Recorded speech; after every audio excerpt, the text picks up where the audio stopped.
Hey old scalers, welcome back to the channel. Sorry I haven't been out on YouTube for a while, but hey, I'm sorry. Life got into the way. It's been about 2.5 months since I did my last update, and today we're going to do a little maintenance on the railroad. If you look back behind me here, we've done some recent remodels here in the house. We've updated some of the hardscape here around the train layout area. So now I'm going to get in here and repair some switches, and also going to extend the DG area for loop number 3 coming up pretty soon. So stick around and I'll show you what I'm doing.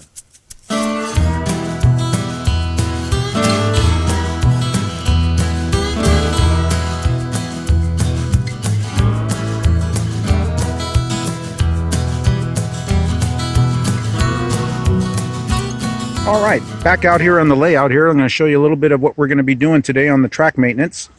We have definitely some landscaping to do there. I don't think I get the railroad around the curbs there. The plants have grown a little bit. Again, it's been about 2.5 months since I actually ran the railroad, so we're going to do a good track inspection today and probably get the train running here. I got some friends from Europe coming in, so I want to get the train and all the switches and everything up and running properly here. We had some winds here not too long ago, and it looks like it shifted the platform foundation for the Matthew ore mine there. And then the grandson likes to play with his trucks through there like it's a tunnel. So I got to repair that little broken girder part there for the ore mine there. Moving around the layout here, I told you I had a few broken switches. When we did the landscaping for the hardscape, we do have a broken switch right here that's completely destroyed from the landscapers that came here and took care of the hardscape. So I'm gonna have to replace that switch out there completely, and I think a couple other ones are kind of frozen, so I can't even move them. So it looks like I'm gonna see if I can repair it or just replace out the whole switch mechanism. You can buy these the switch mechanisms a la carte by themselves. They're about $20, so it's not too bad to replace them. Being outside, they do suffer the elements a little bit, so sometimes it's easier just to replace them out. What else we got going on here? Pretty much, I think I'm going to replace all the switches because I think, oh, check all the ants out. So the railroad's not on there, but I don't know if you can see the ants. They found a way to get across the bridge. Pretty cool, but we'll take care of that when we do some more track maintenance. This switch right here, you can see it doesn't even, I slide it, moves nice and easy, but the points aren't moving at all. So we're gonna have to either look at that or again change it all out and just put new ones on.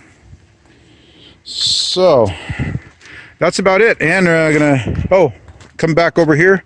So loop number 3, if you look over here in this area here, if you see with the way the DG kind of ends right here and it's going right here, we're going to move that out to about right here. So we're going to go out about 2 more feet. So I'm going to start with this, and we're going to come around like this with the grass and the DG, come back around here, and we're going to create loop 3. Loop 3 is going to be coming off of here somewhere, and we're going to come like this, and not quite sure if we're going to go back around into the layout here or we're going to go this way and run down along the fence line and maybe run it, if I can, run it all the way down to the other side right there and have some type of industry down there. So that's the plan anyway, and then we can have maybe some spurs or some sidings or something on that. So that's the plan. And what else we got? We got a couple of nice chairs here to kick back, have a little something to drink there and watch the train go around. So that's the plan. So stick around.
A little bit of sprinkler work left, and then we are ready for some DG. So I cleared up all this area, moved the edger over to here. It was over here before. Now I moved it over this way. So just some sprinklers. I got to realign a couple of sprinklers and kind of run to the commodity store and get some DG.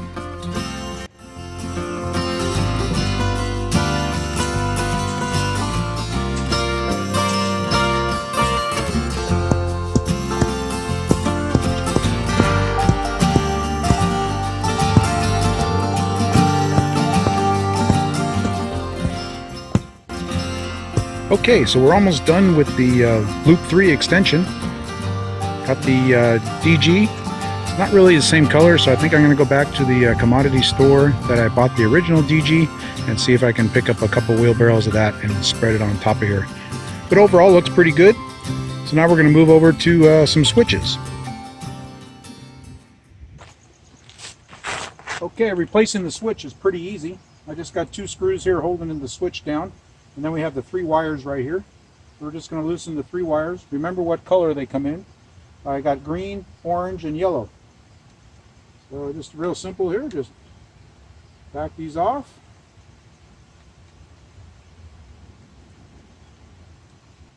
And we're going to remove the wires.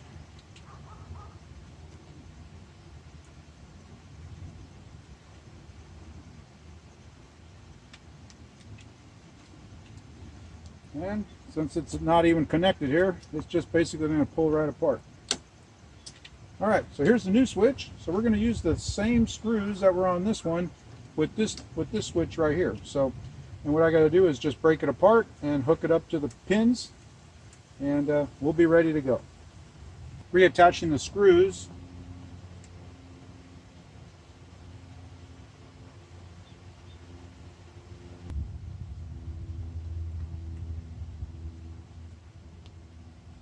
We're going to attach the wires. Remember what color they were? Green, orange, and yellow. So I got the green one on there. Now I'm going with the orange. And since this switch is in the elements, I put a couple of drops of grease right there for oil to keep these things lubricated so they're always wet. Now I got the points. I got to hook the points up. Here's the points trigger. Hook this up. And put the lid on, and we're good to go. Alright, so I got it in. Points are moving nice and free right now. Again, I use a little Lionel oil, and I just put like a drop on each screw. And it maintains good contact and also keeps it from rusting because it's in the weather. Alright, so we're good to go now. We're going to move over to the next switch.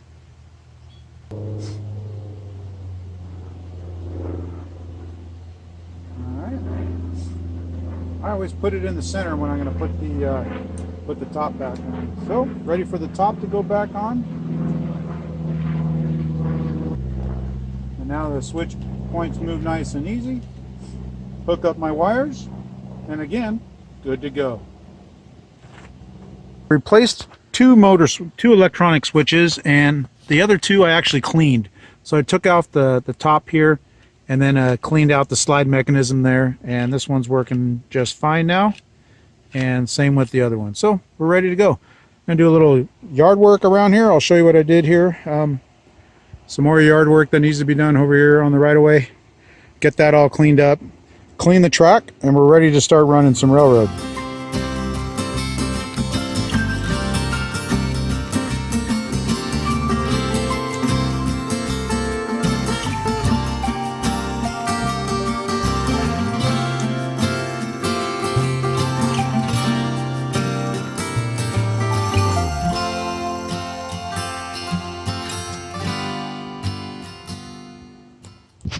Here's an example of why it's so important to do some periodic maintenance of your outdoor layout. Check out this succulent that I found here that literally raised the bed about, close to an inch. So it was actually growing underneath here. So I'm going to have to trim that back, and so we can get this track back down on the ground here. See, it's almost 2 knuckles off the roadbed here. So that would cause some problems here running the railroad. Another thing to think about when you're building an outdoor layout is you want to allow for expansion and contraction, and this is a fine example of expansion, plant version wise. So if this thing was all screwed down, actually I got a screw right here, if you can see, it's probably pulled the rail off that, so hopefully I caught that in time. But it allows for expansion and contraction here, so you want to make sure that you do that when you have your layout outdoors. All right, so we cleaned up the track a little bit. We did a little track inspection to make sure we don't have any big anomalies. We found that one plant there earlier. So now it's time to clean the track. And what I used to clean the track with is this basically a drywall sander with a real high grain, I think it's like 300 or 200 grit sandpaper. And I just walk it real lightly to take the little oxidation off the track there and clean up any smudges there, and then I run it behind there with a clean soft cloth. It takes about 10 minutes to do that, and we're ready to run some railroad. So let me show you. Real simple. Just put it on the track, and we're gonna run it. Follow the track.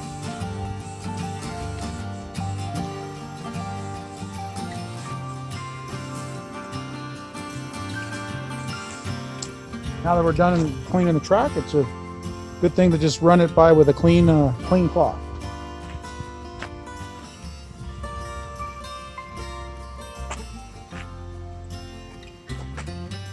Gets all that oxidation off. You can see right here. All right, ready to run some trains.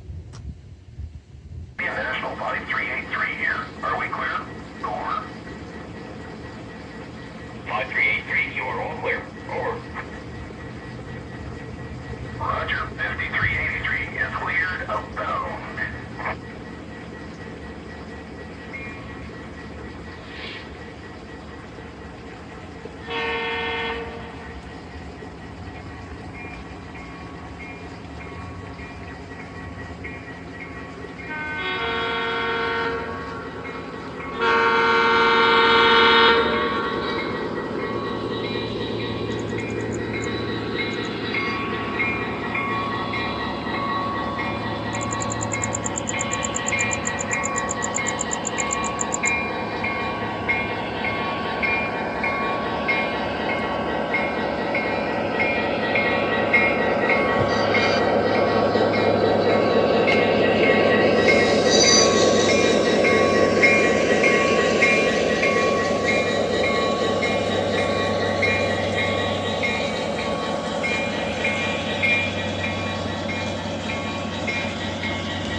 Who's coming, Jack? Thomas. Who? That's Thomas. Thomas. Who's driving Thomas? And then Kiddo. Who's driving Thomas? And Yeah? Thomas. No. Dodger. And what are you driving, Matthew? I forgot its name. You forgot its name. Yep. A train?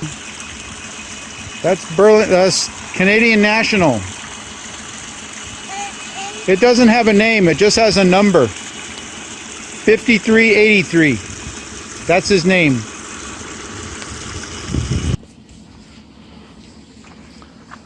Clean some more.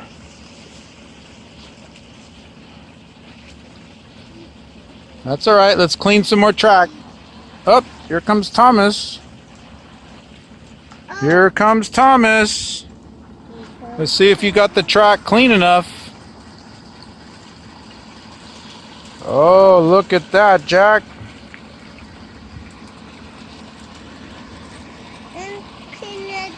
I think you did a good job.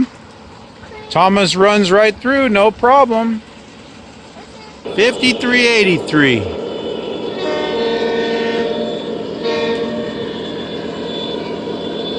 Who's there? Who's there? What is that? Who's there?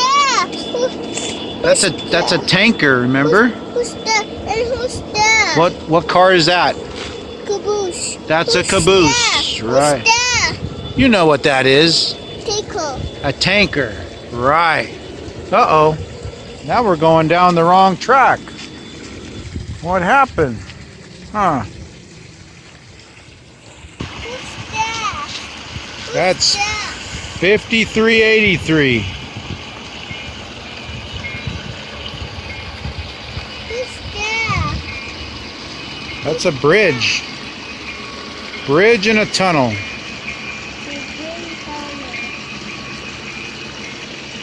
there? Who's there? That's the river. That about wraps it up for this session. Thanks for watching, and we'll see you next time.